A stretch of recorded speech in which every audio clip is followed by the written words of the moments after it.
네, 우리 기도하겠습니다. 하나님 감사합니다. 오늘도 주의 말씀 앞에 서게 해주셔서 감사합니다. 오늘 말씀을 통해서 하나님이 말씀하시는 것을 듣게 하시고 그 속에서 하나님의 뜻을 찾게 하시고 성령의 인도받는 말씀에서 힘을 얻는 귀한 시간이 되게 하여 주시옵소서. 우리 주 예수 그리스도의 이름으로 기도합니다. 아멘. 네, 오늘 하나님의 말씀은 사무엘상 13장 8절부터 13절까지 말씀 보도록 하겠습니다. 사울은 사무엘이 정한 기한대로 이레 동안을 기다렸으나 사무엘이 길갈로 오지 아니하매 백성이 사울에게서 흩어지는지라. 네, 흩어졌죠. 그래서 사울이 이르되 번제와 화목제물을 이리로 가져오라 하여 번제를 드렸더니 번제 드리기를 마치자 사무엘이 온지라. 사울이 나가 맞으며 문안하매 사무엘이 이르되 왕이 행하신 것이 무엇이냐 하니 사울이 이르되 백성은 내게서 흩어지고 당신은 정한 날 안에 오지 아니하고 블레셋 사람은 믹마스에 모였음을 내가 보았으므로 이에 내가 이르기를 블레셋 사람들이 나를 치러 길갈로 내려오겠거늘 내가 여호와께 은혜를 간구하지 못하였다 하고 부득이하여 번제를 드렸나이다 하니라. 사무엘이 사울에게 이르되 왕이 망령되이 행하였도다. 왕이 왕의 하나님 여호와께서 왕에게 내리신 명령을 지키지 아니하였도다. 그리하였더라면 여호와께서 이스라엘 위에 왕의 나라를 영원히 세우셨을 것이거늘. 아멘. 네, 오늘 말씀은 사울이 블레셋과 전쟁을 벌이는 그런 내용의 중에 사무엘이 이제 와서 제사를 집도를 해야 되는데 사무엘이 정한 기간에 오지 않는, 그래서 사울 왕이 직접 제사를 드리는 그런 내용이 나옵니다. 여러분은 이 내용을 한 번쯤은 꼭 들어보셨을 거예요. 그래서 전체 내용을 제가 말씀을 드리자면 그 당시에 사울이 3,000명의 군사로 블레셋을 자극했습니다. 그러니까 블레셋이요 본격적으로 싸우기 위해서 병거를 3만 그리고 마병을 6천, 그러니까 엄청난 군대로 제대로 된 정규군을 데리고 침공을 합니다. 그러니까 이스라엘 백성은 두려워서 흩어지고 숨는 일들이 벌어져요. 이때 사울은 사무엘을 이제 기다리지 못하고 조급함과 두려움에 빠져서 직접 번제를 드립니다. 직후에 도착한 사무엘은 그의 불순종을 책망하면서 왕위가 길지 못할 것을 선포합니다.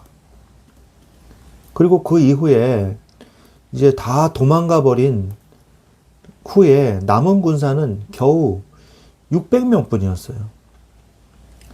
그래서 왜 이런 일이 벌어졌냐.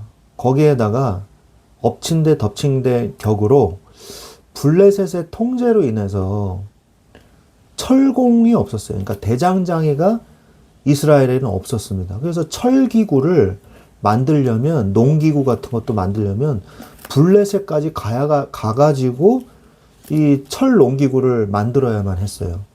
그러니까 이제 최악의 상황이죠. 이런 상황 속에서 사울은 조급함이 극에 달했을 것입니다. 근데 거기다가 이제 사무엘도 늦게 오니까 자신이 제사를 드리고 만 것이죠. 우리는 이것을 어떻게 봐야만 할까요? 사람의 눈으로만 보지 말고 하나님의 관점에서 보아야 합니다. 사람의 관점에서는 어떻습니까? 사울은요, 핑계 댈 것이 참 많죠. 합리적 핑계들이 많습니다. 왜요? 전세가 지금 불리해졌거든요. 백성들은, 이 군사들은 흩어졌죠. 사무엘은 약속한 날에 오지를 않죠. 블레셋은 가까이에 블레셋 사람은 믹마스에 모였음을 내가 보았으므로 이렇게 나오잖아요. 블레셋은 가까이에 와가지고 지금 진을 치고 언제 공격할지 모르죠. 정말 이 절체절명의 이 관점이거든요. 인간의 눈으로 봤을 때는 그렇다는 것이죠. 그런데 하나님의 관점에서는 이것을 하나님은 다르게 보고 계신다는 거예요. 하나님은요, 이러한 시험을 주신 이유가 있습니다. 뭐냐? 사울의 중심을 보기 위해서 이 시험을 하나님께서는 만들어 놓으신 것이죠. 이런 문제가 있었던 거예요. 그래서 사울 왕의 중심을 보시기 위한 하나님의 시험이었거든요. 근데 이것을 사울 왕은 통과하지 못한 것입니다. 사무엘이 약속을 어긴 것은 맞죠. 이래 동안 오지 않았거든요. 그렇다고 해서 왕이 제사를 집도해도 된다, 허용되는 것은 아니거든요. 정말 힘들고 어려운 일이 온다 할지라도 하나님의 말씀을 어기는 것이 정당화될 수는 없거든요. 근데 이거를 그냥 어겨버렸단 말이에요. 그리고 자신이 제사를 드렸죠. 숨어있던 이 불신앙이 나타나는 것입니다. 그러니까 어려울 때 진짜 믿음이 드러나는 것이죠. 그것이 바로 하나님의 관점입니다. 그래서 하나님의 관점에서 사건을 볼 줄 알아야 돼요. 그 하나님은 나에게 왜 이런 문제를 주셨을까? 생각해보고 기도해봐야 되는 것이에요. 현실적인 문제 이전보다, 그거보다 더 우리가 깊이 생각해야 될 게 뭐냐? 더 빨리 생각해야 될 게 뭐냐? 하나님이 왜 이러한 문제를 나에게 주셨고, 나는 이 문제를 통해서 어떻게 내가 대처하고 응답을 받아야만 할 것인가에 대해서 생각해봐야 되는 것이죠. 현실이 급할 때 실수를 저지르기 마련입니다. 현실보다 언약을 붙잡으시기 바랍니다. 행하는 믿음이 없는 믿음은요, 죽은 믿음이에요. 그래서 하나님을 믿습니다, 믿습니다, 말로만 하는 믿음이 아니라 하나님의 나라부터 구하는 믿음이 가져야 돼요. 그래서 먼저 그의 나라와 의를 구하라 말씀하시잖아요. 그런데 사울 왕은 먼저 그의 나라와 의를 구하지 못한 것입니다. 그렇다고 해서 하나님이 우리의 현실의 문제를 무시하시는 하나님은 더더욱더 아닙니다. 하나님은요, 현실에서도 응답해 주시는 하나님이세요. 모든 것을 더하여 주신다고 말씀하고 계시지 않습니까? 하나님은 현실을 외면하지 않으십니다. 오늘 사무엘상에서도 요나단에게 여호와의 능력이 임해서 소수의 인원이요, 침투를 해가지고 이스라엘을 구원하는 그런 일들을 하나님은 하셨거든요. 이 무능력한 믿음이 없는 사울 왕이 아니라 그의 아들을 통해서 하나님이 역사하신 것이죠. 그렇기 때문에 우리가 현실의 문제에 직면해가지고 갑자기 믿음을 가질 수는 없거든요. 그러므로 평상시에 여러분의 마음속에 평안함이 있을 때 평상시에 하나님을 바라보는 훈련을 하시기 바랍니다. 그래야 급할 때도 하나님을 찾을 수가 있어요. 당장 현실 문제가 닥치면요, 하나님이고 뭐고 아유 몰라 이렇게 되는 거예요. 그래서 내가 하나님을 찾을 수 있을 때 찾아야 돼요. 하나님을 바라볼 수 있을 때 마음껏 바라봐야 돼요. 그래야 하나님을 바라보지 못할 순간에도 하나님을 바라볼 수 있습니다. 그래서 평상시에 영적 훈련이 필요해요. 영적 훈련이 뭡니까? 말씀과 기도를 습관으로 만드세요. 이게 중요하거든요. 특수부대라든지 특임대라 그러죠. 특임대가 훈련을 많이 하잖아요.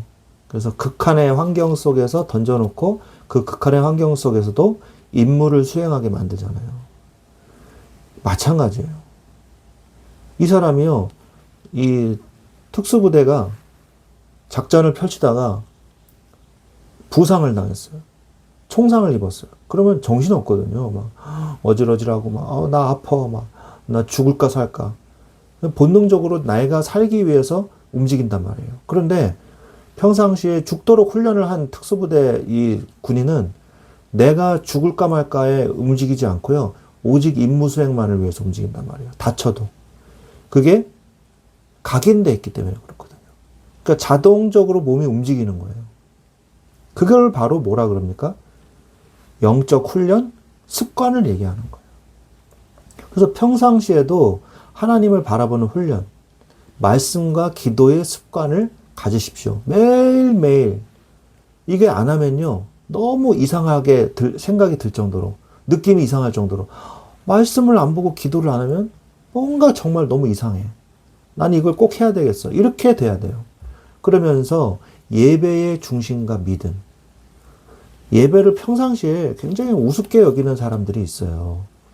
아예 예배 그까짓 거 뭐, 나 급한 일이 있는데, 나 오늘 뭐 이번 주에 뭐 친구 놀러 가기로 했는데, 뭐 한 주 빠지지 뭐, 아니 뭐 이번에 빠지지 뭐. 쉽게 생각해요. 예배를. 굉장히 가볍게 생각해요. 우리가 뭐, 교인들이 다 믿음이 좋을 수는 없죠. 어떤 사람은 믿음이 좋을 수도 있고, 어떤 사람은 믿음이 약할 수도 있고, 그런 거거든요, 사실은. 그런데, 그런 분들이 있다는 거죠. 그래서 나중에 어려움이 오면요, 이 사람들은요, 이런 분들은 제일 먼저 하나님을 원망합니다. 하나님이 왜 나를 버리셨냐고 그럽니다. 자신이 하나님을 찾지도 않고서 어려움이 올 때만 하나님이 나를 책임져야 된다고 고함을 지르는 거죠. 그러지 말고 평상시에 예배의 중심과 믿음을 가지십시오. 평상시에 하나님을 최선을 다해서 사랑하세요. 하나님을 섬기시고 그 중심을 하나님께 드리십시오. 나는 정말 하나님 사랑합니다. 내 마음의 중심을 받으옵소서.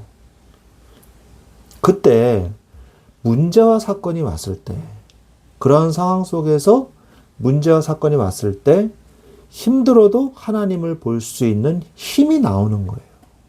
그게 바로 나의 영적인 파운데이션이 되는 거예요. 어려울 때 이겨낼 수 있는 나의 발판이 되는 거예요. 결론은 결국 하나님을 바라볼 수밖에 없음을 인정해야 됩니다. 이게 중요한 거예요. 잠언서 3장 6절에 보면 너는 범사에 그를 인정하라. 그리하면 내 길을 지도하시리라 라고 말씀하고 있어요. 범사가 뭡니까? 모든 시간에, 이런 뜻이잖아요. 모든 일에 그를 인정하라. 평상시에 그를 인정하라. 내가 평화의 시간이 왔을 때 그때 주님을 항상 인정해라. 그리하면 너의 길을 지도해 주시리라. 하나님이 악한 길로, 위험의 길로 인도하시는 게 아니라 가장 안전한 길로, 평안의 길로 인도해 주신다는 거예요. 그 하나님을 믿으십시오. 그러면 승리할 수밖에 없어요. 그러면서 하나님의 때를 기다리십시오. 사람의 관점으로 합리적인 것을 찾기 전에 하나님의 관점으로 언약 안에 머물러 계세요. 언약 안에서 버티세요. 하나님이 반드시 그 언약 안에 있는 자에게 보상을 해주십니다. 사울은 버티지 못한 거예요. 합리성을 먼저 찾아서 뛰쳐나가 버린 겁니다. 그러나 하나님의 언약 안에 있는 자는 만약 언약 안에 있었다면 하나님의 그 시험을 통과했을 텐데 그걸 못한 거죠. 결국 우리가 무엇을 붙잡아야 되겠습니까? 하나님의 언약을 붙잡고 그 안에 거하는 거예요. 어떠한 어려움과 심판과 환난이 온다 할지라도 우리를 지키시는 분은 결국 하나님밖에 없음을 인정하십시오. 범사의 그를 인정하라. 그러면 하나님께서 우리의 인생을 책임져 주실 것입니다. 오늘도 그리스도 안에서 환경인과 합리성이 아닌 하나님의 언약을 믿고 그리스도 안에 거하시는 축복을 누리시기를 주 예수 그리스도의 이름으로 축원드립니다. 아멘.